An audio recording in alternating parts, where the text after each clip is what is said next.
Bonjour à tous et bienvenue dans ce nouveau live. Aujourd'hui, on a la chance d'accueillir Maxime Rouquier et Marie Irla, qui sont tous les deux dirigeants de la société Festa. On va voir dans une minute du coup plus en détail de quoi il s'agit. Merci d'être là, de nous regarder en live ou en replay. Comme d'habitude, on va découper cet événement en deux phases. Une première phase de présentation dans laquelle Maxime et Marie vont nous présenter le projet Festa et la collecte en cours sur la plateforme WeSeed et comment vous pouvez y participer. Et une deuxième phase dans laquelle on va répondre à vos questions et celles qu'on nous a posées par ailleurs pendant la collecte. Euh, Maxime, Marie, du coup, je vous laisse vous présenter et présenter Festa aux investisseurs. Bonjour Thibaut, je laisse l'honneur à Marie de se présenter d'abord. Donc, Marie, directrice du développement et de l'impact pour la société Festa. J'ai intégré le projet il y a 3 ans maintenant aux prémices de l'ouverture des Halles de la Cartoucherie. Et je suis aux côtés de Maxime, du coup, le gérant de notre structure. Bonjour à tous, voilà, j'ai plus rien à dire. Marie a tout dit. Je suis gérant de Festa et associé, heureux d'être. Parfait, merci à vous deux. Je vais peut-être vous laisser du coup démarrer sur la présentation de Festa en lui-même pour ceux qui ne connaissent pas encore ou qui ont envie d'avoir un peu plus de détails. Et puis voilà, on prendra les questions à la fin du coup si ça vous va. Ok, très bien. Marie, tu peux y aller. Festa, tu connais par cœur. Donc, on va dérouler le petit deck de présentation que vous avez sous les yeux. Donc, Festa est une coopérative de commerçants. On a obtenu l'agrément ESUS avec la volonté de transformer et d'agir dans le monde de la restauration. Notre rôle, du coup, c'est de créer et d'exploiter des tiers-lieux alimentaires aux côtés de commerçants et restaurateurs aujourd'hui toulousains, puisque notre champ d'action aujourd'hui est sur le territoire toulousain. On a une équipe de 12 salariés qui coordonnent les activités de montage, de gestion, d'administratif, sur l'ensemble de nos sites, puisqu'aujourd'hui, on a plusieurs sites, on y viendra après. Et on a une vingtaine de personnes sur la partie bar, donc opérationnelle sur la gestion des bars, puisqu'on gère en propre l'ensemble des bars de nos sites. Donc, on exploite la place du marché des Halles de la Cartoucherie, qui ont ouvert du coup en 2023. Et aussi un site laboratoire de préfiguration qui s'appelle le 500 de la Cartoucherie, qu'on a ouvert du coup il y a bientôt 4 ans. Et depuis juin, un tout nouveau projet qu'on est fiers d'avoir ouvert qui s'appelle les Halles de Gameville à Saint-Orens. Et d'autres projets en développement puisqu'on a une volonté d'ouvrir et d'essaimer notre modèle au rythme de 2 lieux par an. Et donc, 2 nouveaux lieux vont voir le jour, l'un l'année prochaine dans le quartier de Malpère, derrière la Beige, et un autre dans le quartier de Jolimont qui s'appelle la Halle aux Cheminées, qui est un très beau projet de presque 1000 mètres carrés. Voilà où on en est. Et donc, on est actuellement en levée de fonds de 2 millions d'euros, en titre participatif, puisqu'on est une coopérative, avec cette levée de fonds citoyenne sur WeSeed pour commencer cette levée. Je précise juste que tous les éléments qu'a cité Marie sont à Toulouse et aux alentours de Toulouse, parce qu'on ne parle pas seulement aux Toulousains ici. Et on a la particularité, Festa, d'être né pour et grâce aux Halles de la Cartoucherie. Donc, c'est particulier quand on monte en business. On a plutôt d'habitude de monter crescendo, mais nous, on a décidé de prendre le très gros bébé d'entrée, puisque c'est un projet qui fait plus de 15 millions de chiffres d'affaires cumulés sur la partie food and beverage. C'est ainsi qu'on est le plus gros débit d'Occitanie. Donc, on a commencé par du lourd d'entrée. Et donc, aujourd'hui, on continue à se développer, mais tout nous paraît moins gros. Donc, notre mission, je l'ai dit tout à l'heure, c'est de rassembler et de favoriser l'installation de restaurateurs en soutenant la pérennité de leur modèle, donc en leur permettant de faire leur métier premier qui est la restauration et nous de les accompagner sur tout ce qui va à côté, la gestion, l'administratif, l'événementiel, l'intégration dans un projet complexe qui est celui des Halles de la Cartoucherie, le lien avec les autres structures, les activités sportives, les activités sociales, les activités culturelles, et de faciliter la transformation des pratiques des restaurateurs. On y viendra juste après, avec une démarche qui s'appelle la démarche Festable, qui permet d'accompagner les restaurateurs à réaliser une démarche de transformation de leurs pratiques. C'est là où c'est intéressant, le modèle Festa, c'est qu'on dérisque l'entrepreneuriat pour les restaurateurs. Ils viennent dans un stand de 10 mètres carrés, c'est à nous de ramener le monde et de faire en sorte que tout fonctionne. Donc, lui, il vient avec ses instruments, il vient cuisiner, il vient encaisser et il vient amener sa bonne humeur. On peut dire d'où on vient. Maxime, tu prends le relais? Oui, Festa a d'abord été une SAS bien classique qui a été créée à l'origine donc pour préparer l'arrivée des Halles de la cartoucherie. Le bon coup que nous avons fait, c'est que pendant les travaux, nous avons pris un local juste à côté des Halles de la cartoucherie qui s'appelle les 500, donc comme son nom l'indique, qui fait 500 mètres carrés, où on a pu expérimenter, faire en sorte que ce soit le laboratoire des Halles de la cartoucherie. Donc ça a été un gros succès qui nous a permis de faire aussi des erreurs pour ne pas les recommettre après dans le gros bébé des Halles. Gros changement en février 2022, puisqu'il y a le virage de la SIC. On décide de passer du modèle SAS à un modèle SIC, donc c'est un modèle coopératif, avec un agrément d'entreprise solidaire et d'utilité sociale des US. Donc, cette transformation a été quand même un gros changement, puisqu'il n'y aura pas de dividendes pour les personnes qui ont investi dans ce projet. Donc, c'est un élément marquant de notre histoire dans un esprit de l'économie sociale et solidaire. Et donc, septembre 2023, c'est The D-Day avec l'ouverture des Halles qui a été un succès énorme, avec énormément de monde pendant 3 jours, qui a été le grand début en fanfare, pour ensuite faire 2 années qui sont restées dans le même acabit. Donc, voilà, le projet des Halles de la cartoucherie est bel et bien lancé. Festa.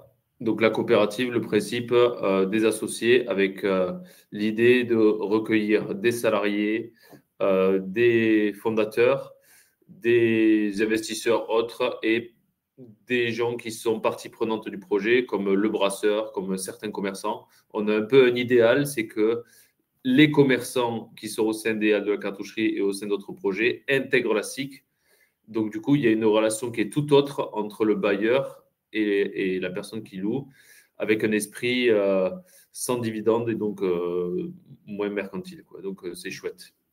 Et on aime dire que du coup, on est des commerçants parmi les commerçants en étant nous-mêmes exploitants de corner, notamment sur la partie bar, mais pas que, puisqu'on là, on a exploité pendant un an un stand traiteur, mais aussi une épicerie collaborative et sociale en collaboration avec les habitants du quartier. Donc voilà, on veut être vraiment partie prenante du projet et pas juste être un gestionnaire de site. Tu peux parler de tes collaborateurs associés. On va parler de nos petits copains. Hein. Donc, si je fais le tour, je vais commencer par Jérémy Levenbruck qui est ici, qui est un des fondateurs du projet global, qui du coup dirige Tiers-Lieu, qui s'occupe de l'immobilier et qui dirige aussi Cosmopolis. Donc, c'est une autre société qui est au sein des Halles.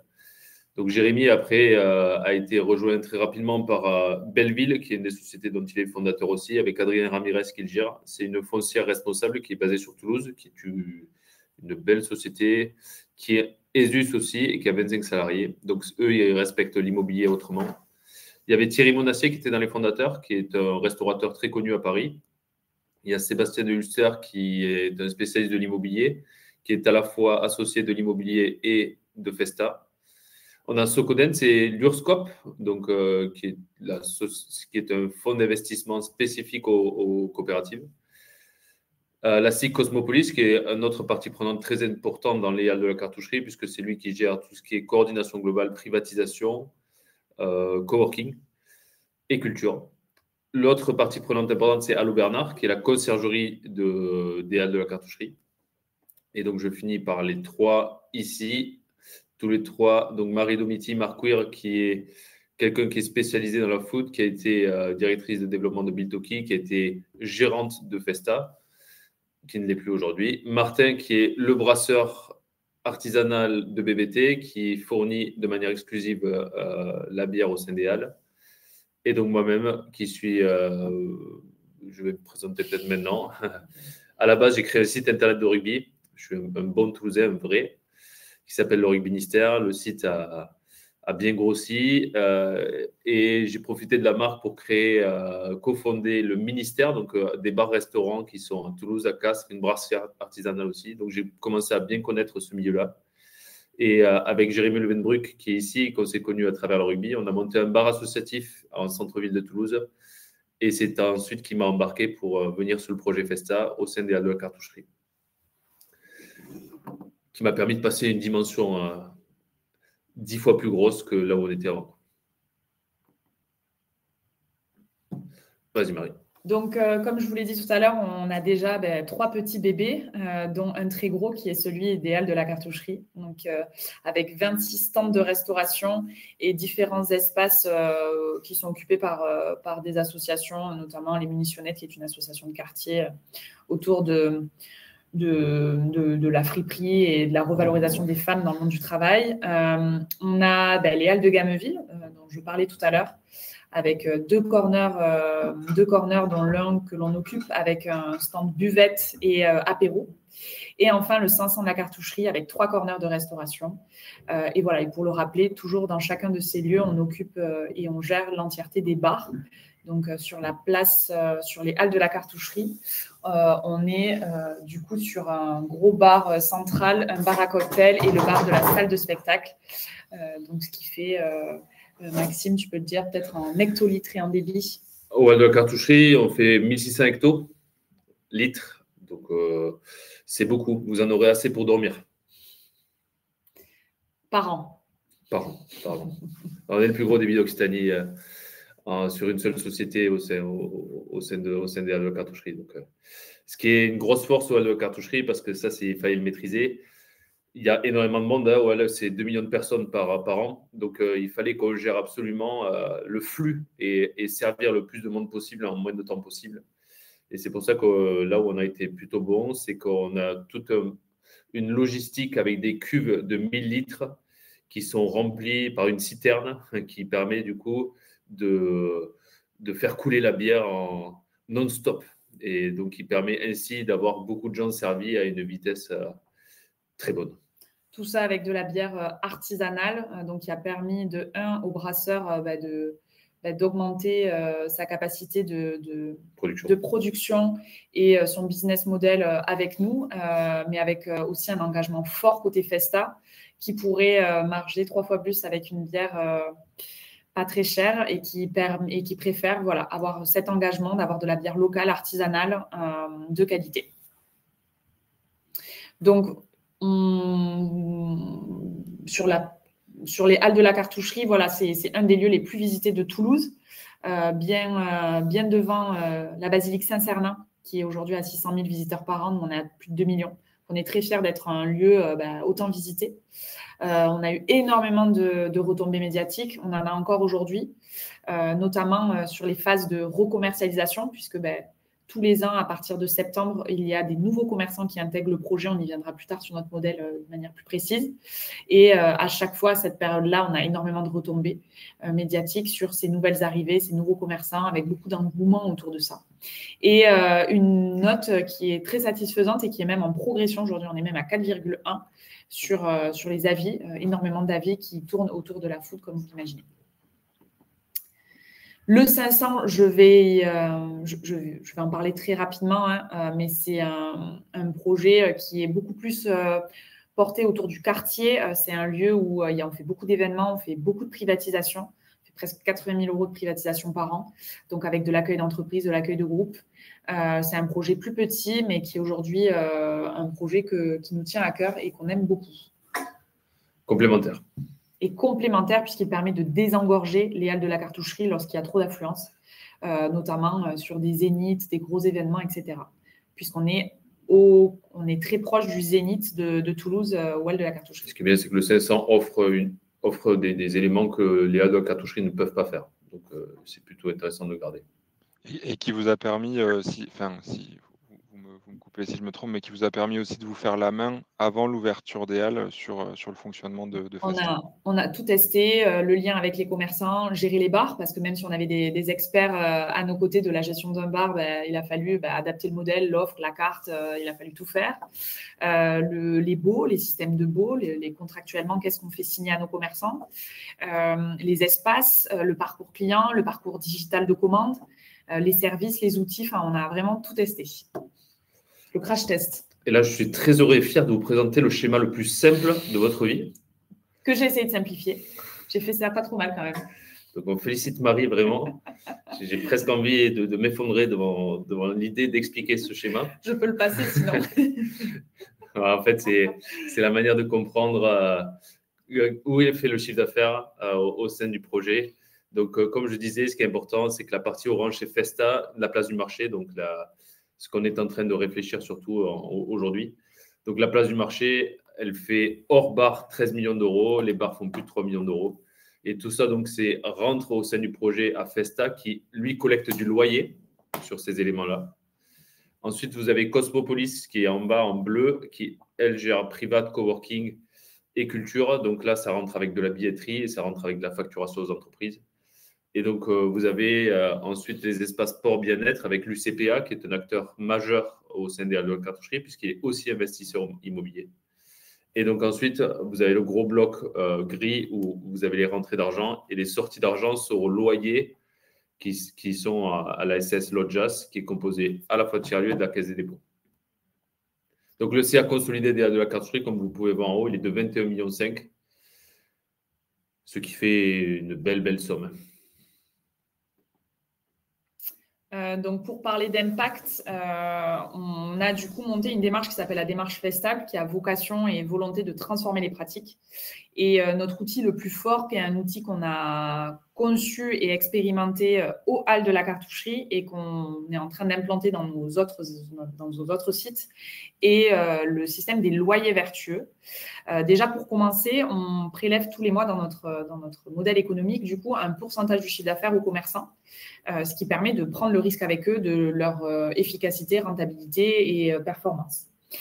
Et ce pourcentage de chiffre d'affaires, il peut être abaissé de 3% selon des achats qui doivent être responsables. Donc, on demande 60% d'achats responsables sur la globalité des achats du commerçant.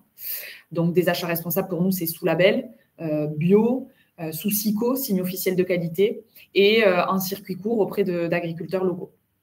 Et donc, pour ça, chaque mois, on va mettre en place des rencontres, des échanges. On va mettre en place des partenariats avec des producteurs, des petites coopératives agricoles, etc., pour favoriser et inciter ces achats dits durables. Enfin, après, on travaille autour de l'aspect environnemental. Donc, on va demander aux commerçants de favoriser, par exemple, l'incitation à des contenants réutilisables plutôt que des contenants jetables pour tout ce qui est emporté. Et pareillement, on a mis en place du coup un partenariat avec Emboîte le Plat, qui est une structure toulousaine locale, pour mettre à l'échelle du lieu du coup ces contenants réemployables à disposition de nos clients et du coup de nos commerçants. C'est un exemple, il y en a d'autres. Et enfin, le dernier critère, c'est sur l'aspect plutôt social. Donc, on va demander à nos commerçants de valoriser les heures supplémentaires à leurs salariés, ce qui est très rare dans le monde de la restauration, il faut le savoir. Donc, on va vérifier chaque mois cette revalorisation et cette rémunération des heures supplémentaires. Elles peuvent être récupérées ou rémunérées, peu importe. Et enfin, différents critères comme la formation de leurs salariés autour des violences et du harcèlement sexiste et sexuel, de mettre en place des actions comme des vélos, ce genre de choses pour leurs salariés. Enfin voilà, on va vérifier donc l'ensemble de ces critères mois par mois et octroyer du coup cette réduction de loyer ou non aux commerçants. Bravo. Accroche-toi Thibaut, c'est bientôt la fin. Sinon j'appelle un copain à Balmac. Non mais je suis pendu à votre présentation, à vos lèvres. Donc. Fantastique. Je te laisse présenter ce slide. Non, c'est pour toi ça. C'est une couleur violette, ça va bien. Violet hier. Donc, pour vous parler de nos 3 missions et valeurs, le premier, c'est l'ancrage du projet. C'est très important pour nous. On a vraiment envie de travailler avec les acteurs du territoire, qu'ils soient commerçants, fournisseurs, clients. On n'a pas volonté, même si effectivement les halles de la cartoucherie est un lieu de destination, on a envie sur nos futurs projets que ce soit vraiment des projets qui plaisent aux habitants, aux acteurs du territoire et que tout le monde se sente partie prenante du projet. La coopération, c'est très important pour nous. On n'y arrive pas encore parce que la coopération, c'est un long chemin à parcourir avant d'être parfait. Mais on a envie d'intégrer du coup des commerçants dans la SIC. C'est ce que Maxime vous a évoqué tout à l'heure. On en a quand même un déjà. Sur 10 associés, c'est déjà pas mal. Mais aussi des salariés. Donc là, c'est tout nouveau. À partir de septembre, des salariés pourront intégrer la coopérative. Et voilà, toujours en performance sur l'équité homme-femme au sein de la coopérative, au sein des associés, la juste rémunération des associés, il l'a dit aussi. Mais voilà, un vrai modèle de coopération où tout le monde se sent bien. Tu vas ajouter quelque chose sur la coopération? C'est parfait. Et enfin, la transformation des pratiques. Juste un truc, tu as parlé que la coopération serait parfaite. La coopération n'est jamais parfaite. J'ai dit parfaite? Et elle ne sera jamais parfaite. C'était pas le bon mot, effectivement. Je me suis même pas rendu compte d'avoir dit le mot parfait. C'est parce que je rêve que la coopération soit parfaite chez nous. Elle n'existe pas. J'ai dit qu'elle était loin d'être parfaite, non? Tu la voulais parfaite. D'accord. Et donc, la transformation des pratiques, le monde de la restauration est quand même un monde compliqué. C'est un monde dur. Le métier est dur, avec des contraintes horaires, RH. Voilà, c'est 10 métiers en un, hein, le métier de la restauration.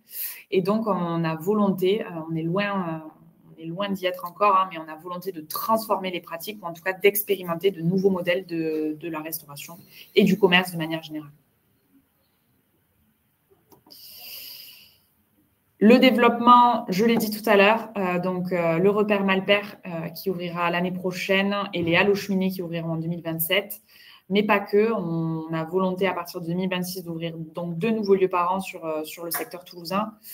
Et une petite particularité chez Festa, on s'ennuie, on n'a pas assez de travail. Du coup, on a décidé d'accompagner des mairies, des collectivités, d'autres acteurs à faire des lieux de restauration, des repères de quartier. Et donc, on a développé une petite phase de conseil, un petit pôle conseil au sein de Festa, dont on pourra parler après si vous le souhaitez. Voilà, juste pour donner un aperçu sur le développement, ce qui est important, dans nos associés, nous avons la société Belleville. Et donc, la société Belleville développe des nouveaux projets, 5 ou 6 projets par an, je dirais. Et dès qu'il y a de la food dans les projets, on est évidemment sollicité de manière presque automatique. Donc, nous, ça nous donne une capacité de développement forte. Et l'autre développement fort, c'est les aménageurs. Il faut avoir conscience que le quartier de la cartoucherie est très réussi en termes de néo-quartier au sein de Toulouse. C'est un quartier qui est passé de 0 à 7 000 habitants en 4 ans. Et les Halles de la cartoucherie est au cœur de ce quartier, dans un quartier qui est vraiment réussi. Et donc, on est souvent sondé quand il y a des nouveaux quartiers dans le périmètre. Donc, ça nous donne des belles perspectives de développement. Le BP, le business plan, c'est moi qui prends la parole, puisque je fais partie des gens qui l'ont construit. Comme vous voyez, nous avons une perspective de développement. C'est normal. On a fait du résultat négatif la première année et on va sûrement en faire les prochaines années, c'est même certain. Mais c'est quelque chose qui est logique et qui est accepté. C'est-à-dire qu'on attend la montée en puissance du développement et des halles de la cartoucherie, puisque les halles de la cartoucherie, la perspective de développement est de faire plus 7% de chiffre d'affaires sur 4 ans. Ce qui est bien, c'est que c'est respecté pour 2025 sur le premier semestre, donc c'est encourageant. Et il faut avoir conscience que la cartoucherie va se développer en termes de quartier. Il y a un cinéma qui arrive en fin septembre, il y a des nouveaux bureaux, des nouveaux logements. Donc le quartier est encore en grand développement. Et il faut savoir que la ville de Toulouse est une des villes qui se développe le plus parmi les grandes métropoles en France. Donc les halles de la cartoucherie vont en profiter. C'est une évidence. Et aussi la partie touristique. Toulouse a été élue ville la plus sympa à visiter en Europe sur le Lonely Planet, ce qui a déjà amené beaucoup plus de monde en tourisme cet été et ça va continuer à le faire. Et les halles de la cartoucherie est un peu un élément indispensable du touriste à Toulouse. Donc ça, c'est les perspectives de développement. C'est pour ça que là, on y croit sur la trajectoire. Et le développement, on pense qu'on va ouvrir 2 nouveaux commerces par an. Donc, ça fait partie de la trajectoire positive de Festa pour les années à venir. Donc, le quasi-équilibre est atteint en 2027 pour ensuite atteindre un beau rythme de croisière de croissance à partir de cette année-là. Le besoin de financement. Donc, si on est ici, c'est pas juste seulement pour blaguer devant une vidéo. On a besoin d'argent. Donc, Festa aujourd'hui est en période de refinancement. Nous avons l'intention de lever au moins 500 000 euros sur ce WeSeed, ce qui nous paraît largement abordable vu la puissance de notre projet et l'aspect sympathique du projet. Ensuite, on a envie de resonder la Caisse des dépôts, qui est un partenaire très fiable du projet. Et ensuite, faire le veiller sur du bancaire et des fonds impact que nous avons déjà sondés. Les fonds impact sont un peu derrière la porte à attendre nos premières phases de refinancement. Donc, le refinancement, il nous est utile pour financer le développement, puisque, comme on disait, on a Malper, Cheminée et les autres projets à venir. Et donc, il y a de la construction, il y a de l'ingénierie de personnes. Il faut de l'argent pour réussir à développer d'autres lieux à Toulouse. Et ce qui s'ensuit.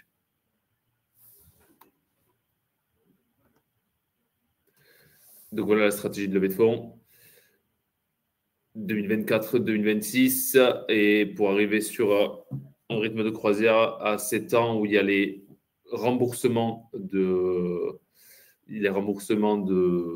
ce que vous allez fournir. Et voilà, et après plus de 12 ans, au rythme de 2 projets tous les ans, comme je disais, en termes de développement. Ce qui est important. La phase 3 radée sur la ligne intermédiaire, parce que la phase 3 du quartier La Cartoucherie, c'est pour 2027 avec 50 000 m² de bureaux et 2500 habitants qui arrivent. Donc ça va nous donner un grand coup de boost. L'arrivée du cinéma, c'est dans quelques mois. Et pour le développement, donc c'est 2 ouvertures par an, avec l'ouverture des nouveaux projets 2026 pour Malper et 2027 pour Cheminée. Alors, quelque chose d'important, c'est que aujourd'hui, Festa est valorisé à plus de 4 millions. Ça, c'est très important parce que, en gros, les halles de la cartoucherie, c'est en 2 coins. Il y a la street food où nous sommes propriétaires du fonds de commerce. On fait des baux dérogatoires. Donc, tout le fonds de commerce qui est créé là, c'est chez nous. Et après, il y a les baux commerciaux où on a fait payer un droit d'entrée important aux commerçants. Et là, le fonds de commerce nous échappe. Par contre, ce qui est très valorisable chez Festa, c'est qu'on a tout ce fonds de commerce qui a été valorisé par les experts comptables à hauteur de 4 millions d'euros, plus de 4 millions d'euros. Donc ça, pour nous, c'est évidemment un point fort au moment d'aller refinancer, puisque c'est un actif très important. Et avec l'ouverture des nouveaux projets, il y aura des actifs supplémentaires. Comme on l'a dit, donc sur les 500, il y a 3 corners et un corner bar que l'on gère à chaque fois en propre et dont on est propriétaire du fonds de commerce. Et sur les autres projets, on estime à 7 ou 8 nouveaux espaces dont on sera propriétaire des fonds de commerce. Exactement. Juste sur cette partie-là, tant qu'on est, pardon, je vous coupe dans l'élan, tant qu'on est sur la partie fonds de commerce, donc c'est la valorisation totale, ça comprend à la fois les fonds de commerce que vous exploitez en propre et aussi le fonds de commerce de la location en fait des halles et de la sous-location de la partie foot, c'est ça? Alors non, ça ne comprend que la deuxième partie. Okay. Les fonds de commerce en propre sont gérés par la société Festa Bar. D'accord. Okay. Elle est propriétaire de son fonds de commerce. Donc Festa Bar, aujourd'hui, c'est 3,5 millions de chiffre d'affaires. On peut valoriser au moins 3 millions son fonds de commerce. Ok. C'est lien avec Festa et Festa Bar peut-être. Ouais, Festa Bar, Festa est gérant de Festa Bar. En gros, on a été un peu obligé de séparer les 2 entités parce que c'est 2 métiers différents. Mais aujourd'hui, c'est Festa qui gère Festa Bar. Donc, il y a évidemment une relation très forte entre les deux, avec de la mutualisation des salariés, avec tout un travail de collaboration entre les 2 sociétés. Parfait, très bien. Je vais vous laisser conclure. Du coup, je vous ai coupé, mais c'était juste pour que ce soit clair. Ben, on a fini, Thibaut. Voilà la jolie société Festa où on prend beaucoup de plaisir à travailler au quotidien, à expérimenter, à tester, à innover et à se tromper, mais aussi à apprendre beaucoup. Et voilà, on est prêt pour l'ensemble des questions que tu auras pour nous, Thibaut. Parfait, merci pour la présentation. Déjà, ça a couvert, je pense, pas mal de questions que les gens peuvent se poser, à la fois sur le business model, sur l'équipe, sur vos projets de développement, sur la levée de fonds en cours. Je vais juste me permettre de rajouter quelques éléments sur la levée de fonds et sur la particularité de cette opération-là, puisque les gens ne sont pas forcément habitués à faire des financements en titre participatif. Donc là, cette levée de fonds est en titre participatif. C'est un instrument un peu particulier qui n'existe que dans le cadre de sociétés coopératives comme Festa.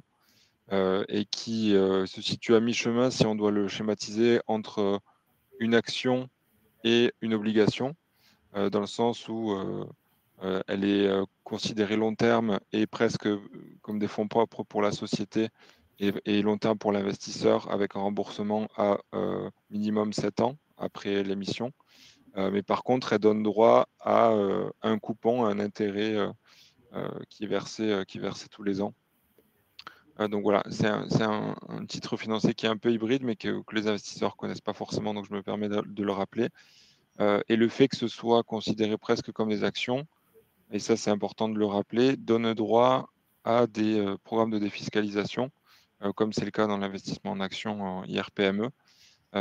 Et étant donné que Festa est agréé ESUS, cette défiscalisation se porte à 25% du montant qui est investi. Voilà, je voulais juste rappeler ce petit point-là. Et sur le taux d'intérêt, donc c'est un taux d'intérêt variable qui a été conclu avec Maxime, Marie et toute l'équipe Festa. Donc ce sera minimum du 7% d'intérêt pour les investisseurs et qui peut aller jusqu'à 9%. Comment est calculée cette partie variable-là? C'est en fonction justement des pratiques à impact qui sont implantées par les équipes. Et grosso modo, si les objectifs d'impact sont tenus, eh ben, ce taux restera à 7%. Et si on dérive un peu par rapport à ces objectifs-là, ça peut aller jusqu'à 9%. Ça nous oblige à être impactant. Voilà, exactement. Exactement. Donc voilà, ben on va pouvoir peut-être passer aux questions. Je ne sais pas, vous voulez qu'on garde la présentation ou pour mettre en phase certains points, ou est-ce que vous voulez qu'on la coupe? C'est comme vous préférez. On peut laisser ça comme ça, si vous voulez. Allez, on laisse comme ça. Pas de Les souci. images de la- Et s'il y a une question qui a lieu, on mettra en lien avec une belle image. Allez, parfait. Bon, on va prendre les questions du coup des investisseurs et celles qui ont été posées par ailleurs sur la collecte. Donc voilà, je vais essayer de les trier un peu par thème, un peu, on va dire, pour que ce soit plus facile à suivre. Donc la première question qui nous a été posée, c'est pourquoi, vous l'avez dit, donc ça a été un élément marquant dans l'histoire de Festa de transformer cette SAS classique en société coopérative, donc en SCIC. Pourquoi avoir choisi ce modèle-là et c'est quoi les avantages et les inconvénients dans votre quotidien opérationnel d'avoir opté pour ce modèle-là? Alors, c'est une excellente question qui est quand même une particularité de ce milieu. C'est sous l'impulsion de Jérémy Levenbruck qui connaît très bien l'économie sociale et solidaire et qui est un peu un spécialiste de ces constructions. Moi, personnellement, ça m'a beaucoup attiré dans le projet, le modèle SIC, parce que le modèle SIC, en fait, ça me permet pour moi le fait de ne pas avoir de dividendes auprès des associés. Donc, c'est-à-dire qu'on ne capitalise pas sur Festa. Ça permet aussi d'avoir une relation tout autre avec les gens avec lesquels on travaille. Donc, notamment les commerçants, notamment les salariés, puisqu'on n'a pas une relation capitalistique importante avec le fruit de notre travail. Et ça, pour moi, ça change beaucoup les relations avec les autres personnes. Ça les détend énormément et Dieu sait que le monde de la restauration peut créer des relations tendues. Donc, c'est bien de déstresser un peu avec l'histoire de la SIC. Et donc, ce qui est génial, c'est que ça permet aussi facilement d'intégrer des acteurs au sein de la société, ce qui est beaucoup moins facile dans une société capitalistique à cause des valorisations et autres. Donc, ça permet en fait une société plus juste. Et donc, Festa, en fait, on a l'ambition de changer le monde de la restauration. Et donc, si on montre qu'un modèle SIC est capable de gouverner un projet aussi gros que les Halles de la Cartoucherie et les autres futurs lieux, c'est une pierre importante dans le monde de la restauration, comme quoi ce modèle-là fonctionne. Ok, très clair. Demain, vous créez tous en SIC. C'est vrai que oui, vous avez forcément pas la même relation avec les actionnaires, etc., que dans une recherche de pure rentabilité au pur rendement, quoi. Oui, c'est exactement. Après, attention, les associés ont 7% de rentabilité sur leur investissement. Donc, oui, tout à fait. c'est pas de la philanthropie non plus, attention. Mais on ne capitalise pas sur le succès. Donc, ça fait une grande différence. Parce que du coup, par exemple, on a des associés qui se sont retirés au moment de la transformation en SIC. Parce que c'est pas dans leur ambition entrepreneuriale de capitaliser et gagner de l'argent. Donc, on n'est pas du tout dans une notion de toujours plus et les riches seront encore plus riches. Non, on est dans une histoire de redistribution des richesses et qui fait monter la coopération et qui donc, on pense que tout le monde s'engage plus dans un projet qui devient plus fort. Donc, c'est un vrai collectif qui travaille. Je vais prendre l'exemple d'une équipe de rugby. C'est comme si on filait beaucoup plus d'argent au pilier droit qu'à l'ailier et que du coup, tout le monde ne se bat pas. Non, là, on a décidé qu'on était ensemble. Ouais, tout à fait. Et puis, tu fais bien de rappeler que dans le cadre de cette opération-là, les titres participatifs sont rémunérés. Donc, effectivement, c'est pas du bénévolat. Il y a quand même un intérêt financier. Mais en tout cas, il n'y a pas ces pressions sur une potentielle revente de société ou une potentielle amélioration de la valorisation à tout prix ou ce genre de choses, quoi. Exactement. L'idée, c'est qu'on génère de l'argent au sein du projet Festa et au sein du projet DEAL aussi, et que cet argent soit redistribué pour faire développer soit le projet DEAL, soit des projets extérieurs pour continuer à prouver que le modèle fonctionne et continuer à ce que les gens s'amusent de manière raisonnable au sein de nos projets. Très bien, c'est très clair. Merci. On va continuer sur les autres questions qu'on a eues. Donc, c'est quoi votre rôle exact en tant qu'exploitant du coup de la place du marché idéal où se situe, donc vous en avez un peu parlé du business model tout à l'heure, mais où se situe du coup la frontière entre votre activité et celle des commerçants sur place, notamment sur la partie restauration? Je vais commencer, Marie, tu rajoutes s'il y a besoin. Notre activité principale, c'est d'accompagner les commerçants qui s'installent dans nos lieux. Donc, nous, on collecte, je ne vais pas appeler ça loyer parce que ça va bien au-delà du loyer. On collecte un pourcentage du chiffre d'affaires par rapport à leur activité. Et donc, on est gagnant-gagnant si tout le monde travaille bien, en fait. Donc, c'est encore une fois dans le projet de la coopération, on ne veut pas être seulement préleveur de loyer, on veut être les personnes qui accompagnent. Alors, nous, on est parti du principe que, en gros, là où le commerçant est bon, le restaurateur, c'est faire son métier. Donc, on veut lui enlever le maximum de charges diverses pour qu'il se concentre sur son métier. Donc, on va lui faire venir du monde, on va nettoyer, on va l'aider à comptabiliser, on va l'aider à avoir les bons ratios, on va l'aider à tout ça. Et en fait, on sera tous gagnants. Lui, parce qu'il va faire du bon produit au juste prix et gagner sa vie. Et nous, on va collecter plus de loyers, plus de services. Donc, on est dans un travail de coopération là-dessus. Ça, c'est pour moi notre métier numéro 1. Donc, en amont, il faut choisir les restaurateurs, les aider une fois qu'ils sont là et faciliter leur départ quand on a besoin, parce qu'on a aussi le besoin de travailler sur l'autre client, parce que là, c'est notre premier client, c'est le restaurateur. Le deuxième client, c'est le client final qui vient manger au sein de nos lieux. Et lui, il faut bien s'en occuper, sinon il ne revient pas. Donc, là où c'est difficile, c'est qu'on a deux clients. On a le restaurateur qui nous paye et on a les clients qui doivent revenir pour que nos premiers clients soient heureux. Donc, nous, il faut qu'on trouve un équilibre en permanence entre ces deux clients. Et l'autre défi de Festa, c'est de trouver l'équilibre permanent entre le modèle économique qui est très important pour notre projet et l'aspect environnemental et sociétal à respecter.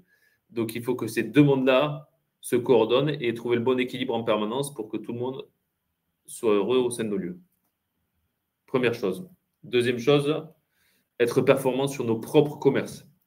Quand je parlais que Festavar était le plus gros débit d'Occitanie, voilà, on ne gère pas le plus gros débit d'Occitanie sans mettre une énergie incroyable dans cet endroit. C'est très important pour nous de maîtriser les bars parce que le bar imprime l'ambiance du lieu.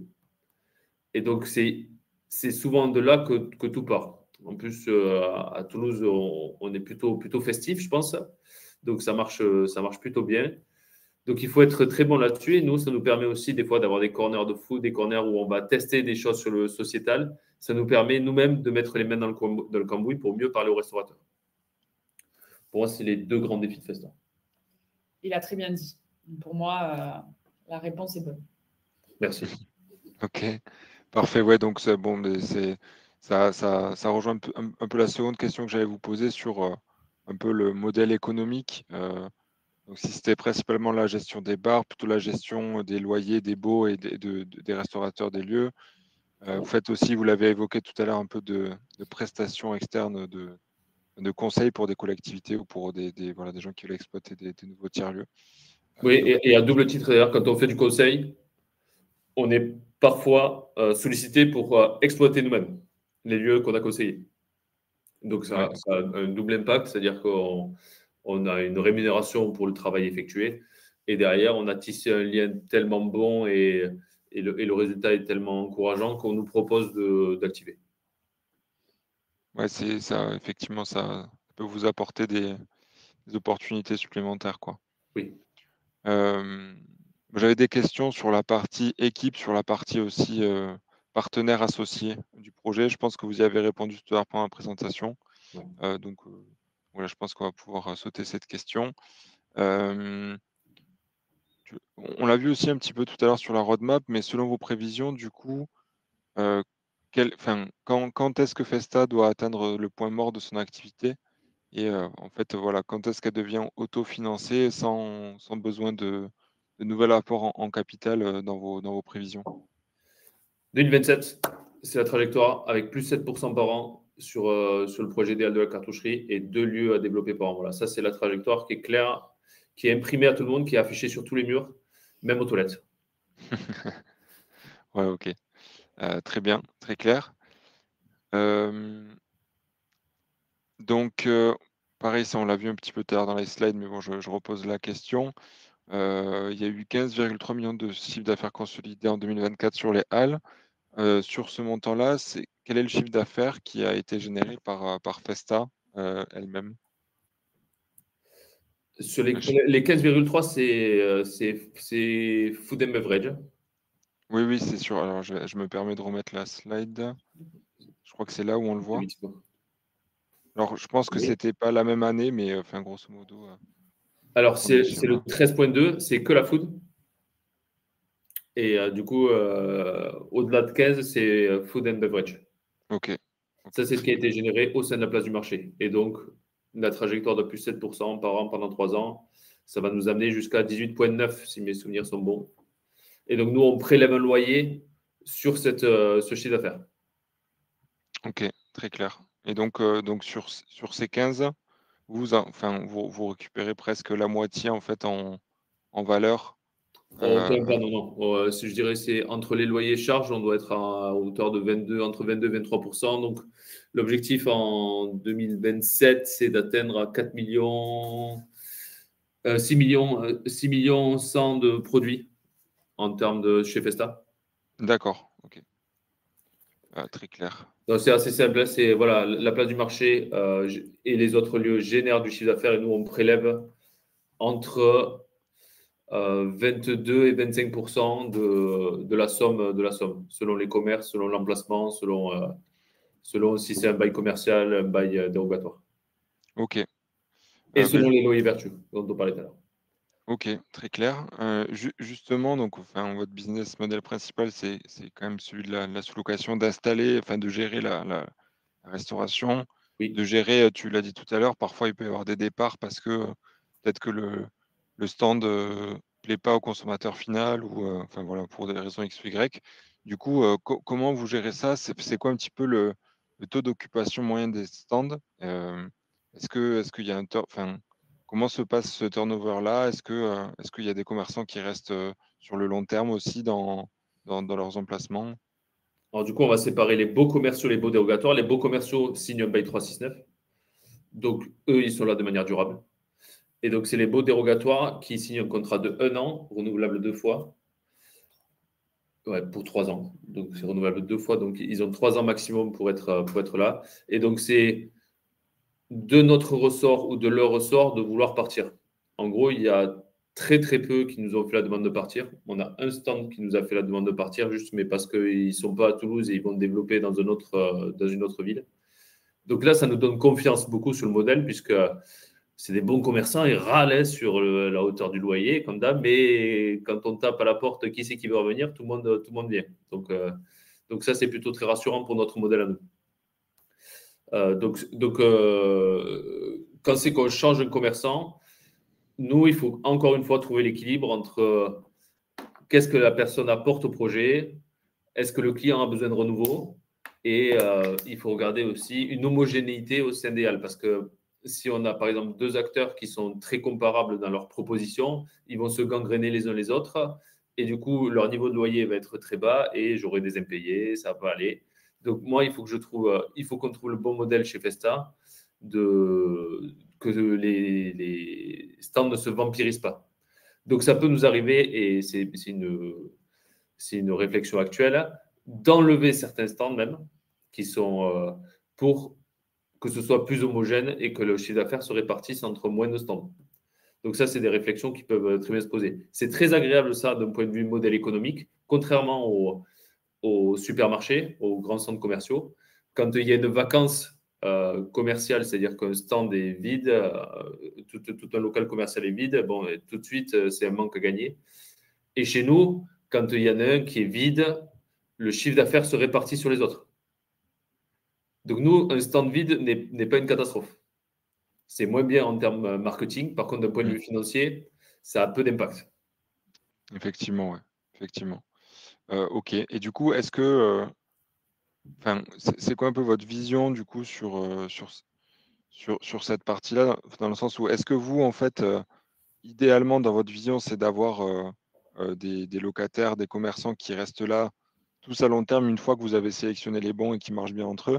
Ou est-ce que vous avez envie aussi de créer, d'apporter de la nouveauté au consommateur final et du coup de vous-même imposer ce turnover? Comment vous voyez ce sujet?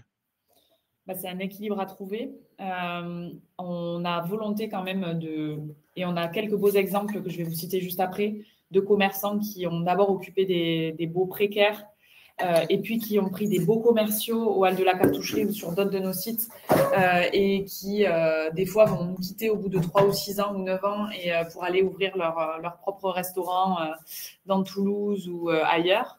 Donc, on a envie de ça, donc d'avoir des commerçants qui vont évoluer au sein de notre structure, soit sur la durée, soit sur des partenariats encore plus forts, qu'ils deviennent des beaux commerciaux ou autres. On a besoin, et c'est important et on continuera de le faire, de toujours innover, parce que ce qui fait venir le client final, on l'a dit tout à l'heure, hein, nous, on a 2 clients, on a le commerçant, mais on a aussi le client final qui a besoin de trouver de la nouveauté, de la diversité, d'être à la pointe de ce qui se fait en termes de nouveaux modes de consommation, de nouvelles tendances culinaires, etc. Donc, on a besoin d'innover en permanence. On le fait très souvent avec des commerçants avec lesquels on travaille déjà, parce que c'est plus facile d'implanter et de travailler avec des commerçants qu'on connaît, donc qui vont changer de marque, qui vont créer des nouvelles marques, qui vont prendre 2 espaces, 2 corners, des fois sur des lieux différents aussi. Et enfin, c'est important, je pense, la diversité, et on a envie de prôner ça, ce collectif, qu'on a envie d'agrémenter de nouvelles personnes, de gens qui ont une manière de travailler, de fonctionner différemment. Donc voilà, on va aller chercher des commerçants avec lesquels on n'a jamais travaillé pour se challenger nous-mêmes, mais aussi ce collectif d'entrepreneurs et de restaurateurs. Donc, je dirais que c'est vraiment un équilibre entre tout ça, entre la nouveauté, la stabilité, la pérennité et la collaboration, j'allais dire. Ça te va comme réponse? Fantastique. Très clair, très clair. Ouais, ça ne doit pas être une équipe facile à trouver, mais en même temps, c'est un petit peu le cœur du métier aussi, je pense. Non, parce qu'il y a toujours l'humain qui rentre en jeu aussi. Voilà. Oui, tout à fait. Et d'ailleurs, on rentre, tu vois, ces discussions, on rentre un peu aussi sur les risques du projet. Les commerçants qui marchent fort au sein des halles se servent des halles comme tremplin. Oui, donc après, ils vont monter leur propre structure. Exactement. Ailleurs, Donc, ouais. on est un peu victime de notre succès là-dessus, c'est qu'on révèle certains commerçants qui, derrière, gagnent de l'argent et vont faire des projets hors des halles et du coup se concentrent moins sur les halles. Donc, ça fait partie des risques du projet. D'un autre côté, c'est à la fois, effectivement, c'est dommage quand vous trouvez un bon commerçant, mais d'un autre côté, c'est un petit peu une façon aussi de vendre le projet à un commerçant qui veut s'installer en lui disant que c'est aussi un tremplin pour lui. Et en plus, ça peut potentiellement, c'est ça aussi qui peut créer la nouveauté pour le client final, quoi. C'est ça. On est un peu le centre de formation culinaire. Ouais, c'est ça. Parfait. Sans les indemnités de formation. Ouais. On l'a vu tout à l'heure, donc vous cherchez à lever 2 millions en tout, dont 500 000 du coup au moins 500 000 sur cette opération de financement participatif. Notamment, vous l'avez dit, pour financer l'ouverture de nouveaux lieux. Donc les deux que vous avez en ce moment, vous l'avez dit tout à l'heure, c'est du coup Cheminée. voilà, Malper et Allo Cheminée. Je vais peut-être revenir sur la bonne slide. Est-ce qu'on peut faire un petit point sur ces projets-là? Enfin, un petit point d'étape, c'est-à-dire où est-ce que vous en êtes dans ces projets? Est-ce que c'est déjà sécurisé niveau autorisation, locaux, premiers partenaires, contrats, enfin, voilà, sur ces aspects-là? Où vous en êtes du coup de ces deux projets? Oui, donc les Halles de Gameville, déjà, est un projet coché puisqu'il a ouvert en juin de cette année. Le projet Malper, du coup, qui ouvrira du coup l'année prochaine. Je vois que la slide n'est pas à jour, mais c'est pas grave. Donc, qui ouvrira en début 2026. Du coup, les locaux sont identifiés. Le partenaire est propriétaire et sera Opidea, donc l'aménageur de Toulouse, avec lequel on a signé une lettre d'engagement et avec qui on est en train de consolider le VFA. Qui était l'aménageur de la cartoucherie. Qui était l'aménageur de la cartoucherie, donc qui a voulu retravailler avec nous, effectivement. Donc voilà pour Malper. L'équipe projet est ciblée. Donc la chef de projet Malper qui a été formée sur Saint-Orens et qui ouvrira ce beau projet. Donc l'équipe est en place et on a hâte.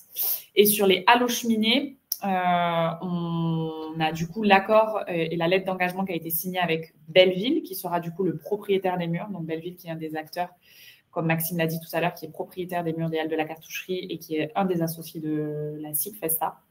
Et le VFA est en cours de signature. Pour tout ce qui est commercialisation, donc l'accueil des commerçants au sein de ces espaces, on lancera un appel à manifestation d'intérêt 6 à 8 mois avant l'ouverture du projet. Donc là, c'est un peu tôt, on est un peu tôt.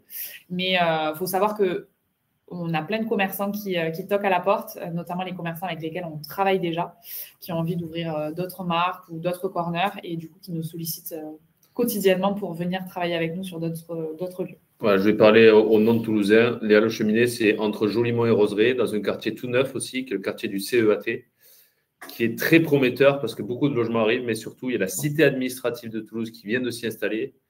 Et donc, on a déjà une activité économique florissante au sein de ce quartier et qui est très prometteur parce que très bien placé, avec très bien desservi par le métro.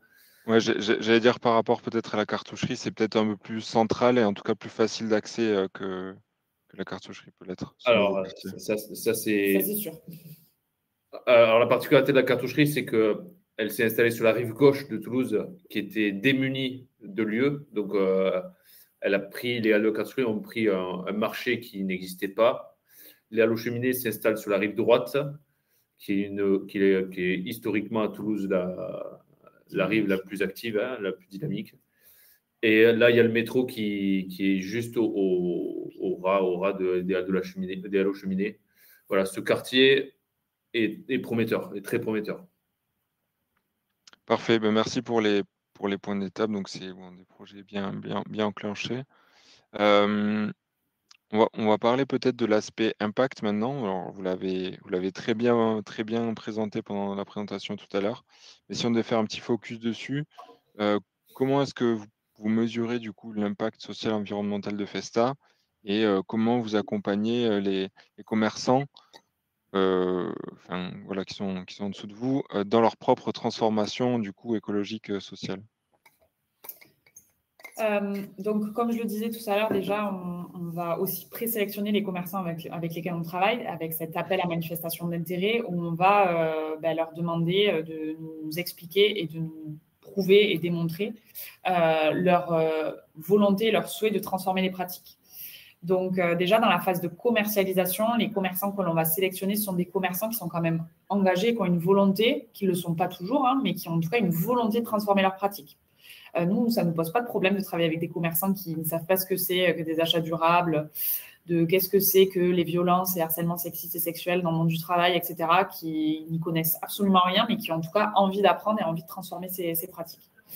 Ensuite, une fois que le commerçant a signé un bail, donc un contrat d'engagement avec nous, à l'intérieur de ce contrat d'engagement sont stipulées du coup ces règles qui du coup contournent les loyers vertueux, donc cette possibilité pour le commerçant de diminuer son loyer tous les mois selon des critères et des sous-critères. Donc, tous les mois, on va demander aux commerçants de déposer sur une plateforme digitalisée l'ensemble de ces justificatifs. On demande des justificatifs et on va les étudier et on va du coup facturer le loyer qui correspond à la réduction de loyer ou non suite à la démarche engagée par le commerçant.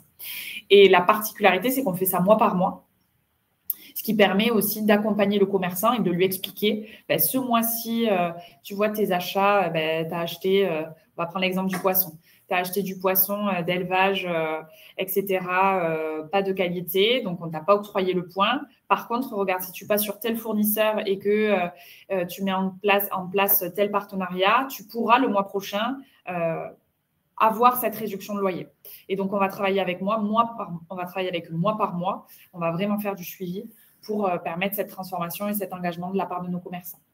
Et ensuite, comme l'a dit Maxime, sur la phase de fin de contrat, du coup, donc avec les baux commerciaux, forcément, c'est plus compliqué, mais on les a présélectionnés avec dureté au début, justement, pour qu'ils soient engagés.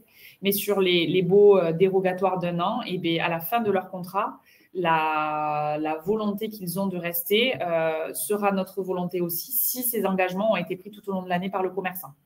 Si on voit que le commerçant a eu 0 point de loyer, de réduction de loyer octroyé tous les mois, ça va faire partie des choix de le reconduire ou non. Parfait. Je pense que c'est bien clair. Du coup, vous avez des systèmes concrets, opérationnels qui permettent du coup de suivre ça et surtout d'inciter les commerçants à Et je vais même rajouter co-construit avec les commerçants. Oui, puisqu'en fait, on avait élaboré une première grille la première année qui était beaucoup inspirée de la loi Egalim. Je ne sais pas si ça parle à certains, mais la loi Egalim est appliquée en restauration collective. Donc, on s'était beaucoup inspiré de ça, donc dans les cantines, les collèges, etc. Et elle n'était pas forcément adaptée au monde de la restauration commerciale. Donc, on l'a réadaptée avec eux. Donc, on a co-construit sur la première année d'exploitation une nouvelle grille qu'on a mis en place du coup uniquement en septembre 2024. Donc, cette nouvelle grille qui est plus réaliste, qui est même peut-être plus dure que la première, je pense, mais elle a été co-construite avec eux, donc ils étaient partie prenante de ces changements. Et pour te donner un peu quelques chiffres aussi, du coup, chaque mois, on a à peu près une trentaine de pourcentages de loyers qui sont rétrocédés, donc qui sont déduites. Et on a 40% des commerçants aujourd'hui qui atteignent chaque mois 3% de loyer déduit, de loyer vertueux. Donc, c'est encourageant pour nous. Et on a surtout 20% de participation en plus par rapport à la première année d'exploitation, puisque là, on va arriver au bout de cette deuxième année d'exploitation. Donc voilà, c'est encourageant et on a vocation à continuer à les inciter à pratiquer ces loyers vertueux. Effectivement, il y a un bon engagement du coup visiblement sur le dispositif, quoi. Super, merci beaucoup. Je vais passer aux deux. Enfin voilà, je vois que l'horloge tourne, mais on va passer aux deux dernières questions si ça vous va. Et puis on pourra peut-être conclure ce live.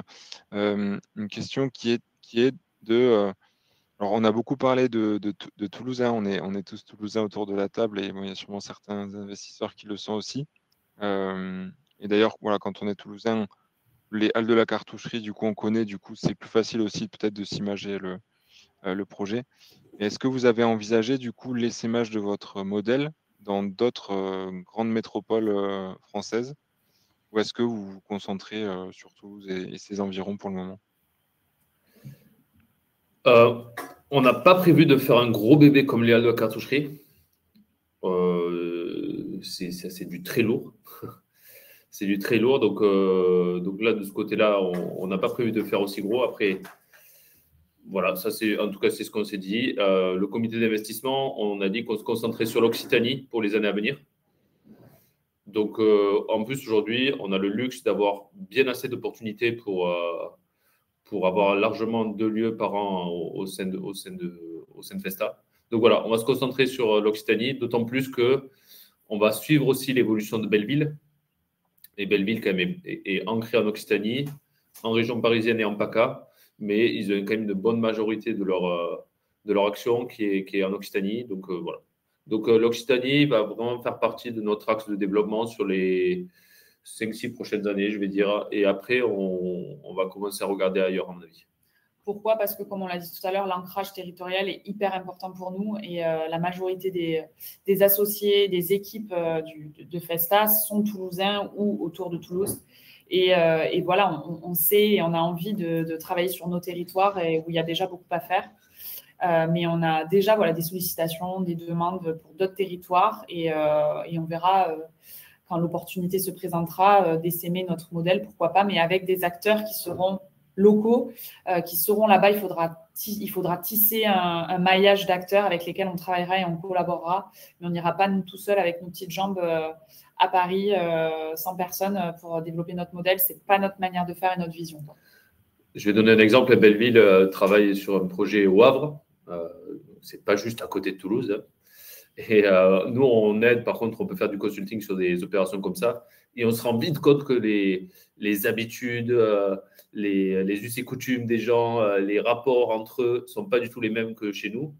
Donc, en fait, on pense qu'on n'est pas encore aujourd'hui prêt à aller faire ce genre de step. Ok, très clair. D'autant plus que, voilà, comme tu disais, Maxime, si jamais il y a les opportunités qui sont là en Occitanie et que vous êtes implanté ici et que vous connaissez tout le tissu local, tant qu'il y a des opportunités sur place, autant les saisir, quoi. Ouais, puis l'Occitanie, c'est quand même très grand, c'est presque un pays, quoi. En fait. Oui, c'est vrai. Parfait, merci pour vos réponses. Et du coup, la dernière question, c'est une question qui peut intéresser des potentiels investisseurs, c'est quels seraient selon vous les risques clés dans votre plan de développement, voilà, celui que vous nous avez présenté aujourd'hui.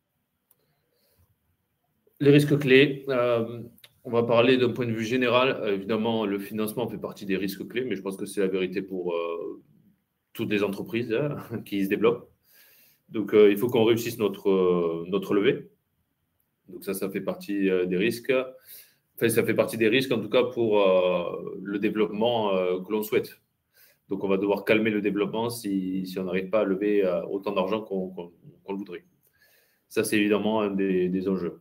Après, l'autre risque, on l'a cité tout à l'heure, c'est que le modèle, en fait, entraîne le départ des meilleurs et donc il faille renouveler à chaque fois tant les salariés que les commerçants, qu'en fait, on se retrouve avec des équipes B et où à chaque fois, il faut former des nouveaux. On se retrouve dans un modèle où on est le centre, on est la JOCR du foot. On forme les meilleurs joueurs et on les voit partir tous les ans. Donc ça, pour moi, ça fait partie des risques. Voilà, ça c'est. Et après, qu'est-ce qui se passe sur des projets aussi importants? En fait, un des risques, c'est la politique aussi, parce qu'on est souvent lié avec les actions politiques de comment on veut aménager un territoire. Est-ce que la convivialité reste au cœur des points importants de la ville? Est-ce qu'on veut investir dans ces projets? Quand on fait des projets aussi importants, on a besoin de la coopération aussi des instances publiques. Ça, pour moi, ça fait partie des risques aujourd'hui. Et les derniers risques, c'est les plus drôles, c'est les risques sanitaires, Covid, intoxication alimentaire à grande échelle. Ça nous est pas arrivé encore, on touche du bois là. Vous voyez pas. Une tornade sur les Halles. Oui, climatique, risque climatique, il est moins important. Hein. Parce que l'avantage de la tornade, c'est que ça ferait toutes les guinguettes à l'air et on serait riche du coup. Donc, voilà, ça fait partie des enjeux. Par exemple, les guinguettes massivement nous ont fait baisser l'été. Ouais, sûrement sur les périodes estivales, c'est vrai que c'est un gros phénomène en ce moment. Ouais. Ouais, alors que l'arrivée des guinguettes a eu un impact évident. Donc, ça montre qu'aussi le changement en cours de société et autres, par exemple, aujourd'hui, il y a une baisse de la consommation de vin en France, il y a une montée de la bière.